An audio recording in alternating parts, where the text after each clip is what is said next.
At first, Amina tiptoed around Chike's small compound, unsure of what he expected of her. Years of living under Ngozi's iron hand had taught her that kindness often came with a hidden price. She woke before dawn, swept the compound, fetched water, cooked simple meals, and waited for him to return from the farm. She was always tense, braced for harsh words, suspicious glares, or accusations. But none came. Chike was different. He spoke softly, never demanded more than she could give, and often helped with chores when she least expected it.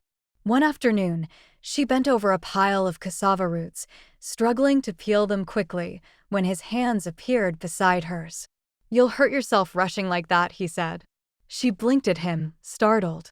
No one had ever offered to share her work before. I can do it," she whispered. But he only smiled, his eyes crinkling. "I know. But you don't have to do it alone." Something inside her chest shifted. She didn't recognize the warmth that rose through her, or the tears that stung her eyes. For years, she had carried her burdens in silence. Now, here was someone willing to carry them with her. Days turned into weeks, and Amina found herself smiling more than she had in years. She laughed softly when Chike joked about his stubborn goats, or when he pretended to trip over nothing just to see her frown and then roll her eyes. For the first time since childhood, her laughter didn't feel like a betrayal of her pain. But Amina still carried her scars. Sometimes, when Chike raised his voice to call from the farm, she flinched, expecting a slap. When she accidentally broke a clay pot one morning, she fell to her knees, trembling, already blurting, "I'm sorry. I didn't mean to. Please don't beat me." Chike froze, staring at her with something like grief in his eyes. Slowly, he bent down, lifted her gently to her feet, and wiped the dust from her palms. "Amina, pots break. It's not your fault. You don't need to beg me." That night, she lay awake on the raffia mat, staring at the ceiling, replaying his words over and over. "Pots break.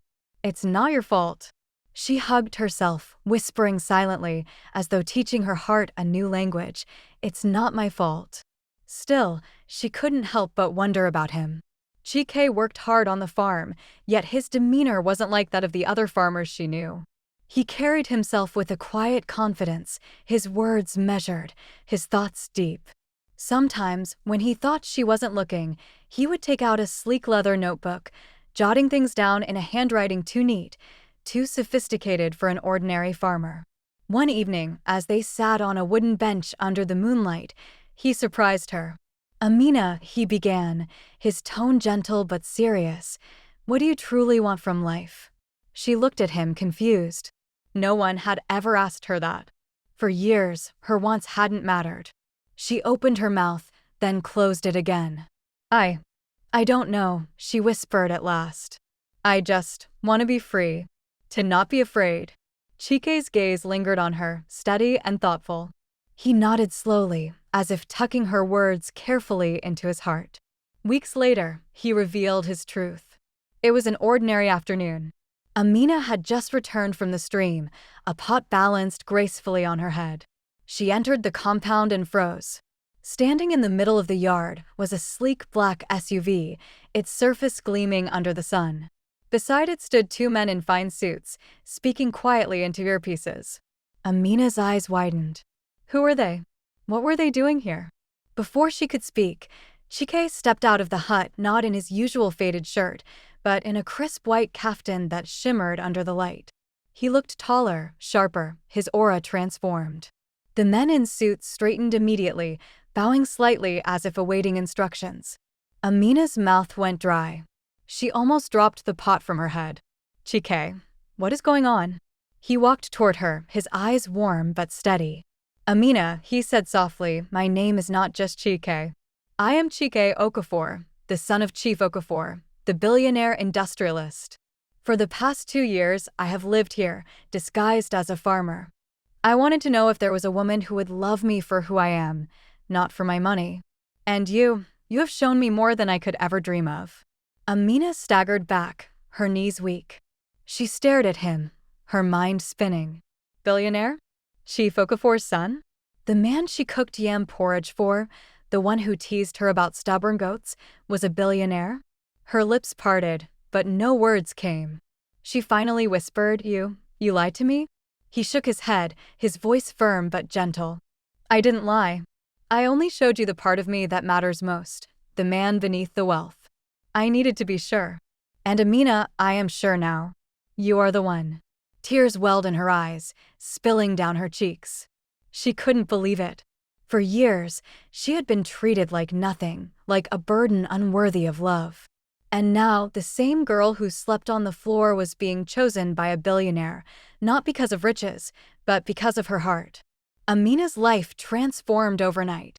The small hut gave way to a mansion with tall gates, polished floors, and rooms so vast she could hardly believe they were real. Chike, now openly himself, treated her with even more tenderness, ensuring she never forgot her worth. She wore fine clothes for the first time in her life, ate meals without fear, and walked with her head high. But the story didn't end there. Chike, before marrying her, asked about her father. Amina hesitated, shame clouding her heart.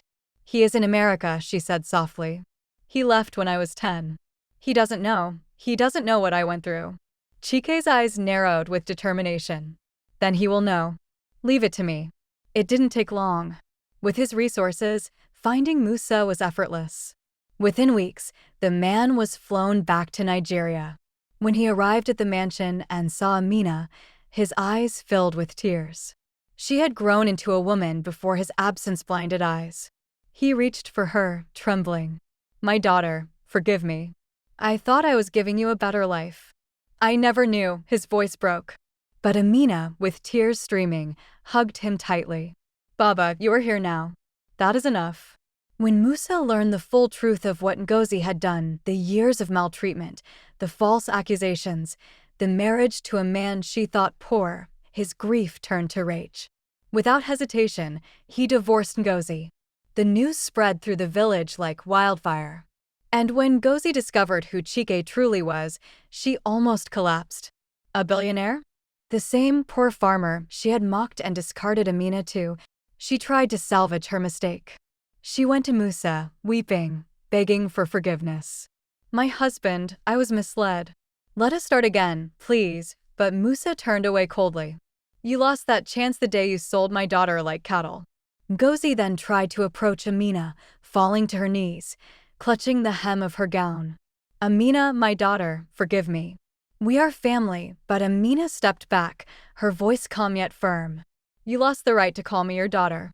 I forgive you in my heart, but you will never have a place in my life again. Amarachi and Efioma, once so proud, also tried to mend the bond. They visited the mansion, eyes wide at its grandeur, speaking sweetly. Sister Amina, we were young, we didn't know, forgive us. But Amina only smiled faintly. I wish you well.